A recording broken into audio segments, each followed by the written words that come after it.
Абайдың қара сөздерін сыншылдық, ойшылдық, көбіне адамгершілік мәселелеріне арналған өсиет, толғау деуге болады.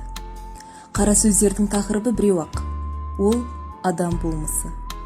Қара сөздердегі әрбір сөз осы тақырыпты кеңірек ашуға мол мүмкіндік береді.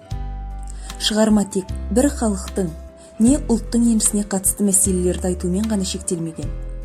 Онда ғұламаларды жылдар бойы толғандырып келген мәселелерге талдау жасалған. Сондықтан да Абайдың қара сөздері әлемдік өркениетте өзіндік орны бар қайталанбас мәдени мұралардың бірі.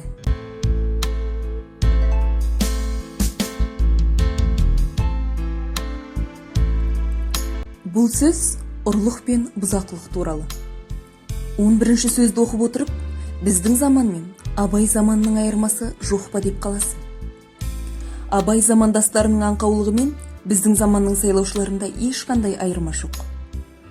Біз жай ғана сыпайы сынайтын болсақ, Абай батырыңқырап айтқан: сонша ауыл аймағыммен сойылыңды соғайын, дауыңды айтайын деп, қай көп бергенге партиялас боламын деп, Құдайға жазып, жатпай тұрмай салып жүріп, басын, ауылын, қатын баласын сатып жүр. Абайды осындайлар қатты қиналтады.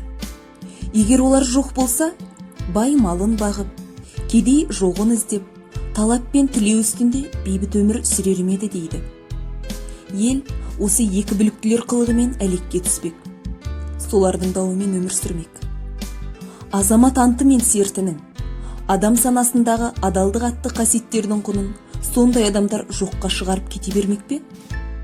Ұрыны да, бұзақыны да тыюға болар еді.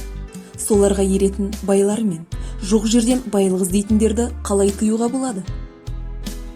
Бұл сұрақтың шешімі табылмай келеді. Абай, данышпан Абай сол сұраққа жауап таба алмайды.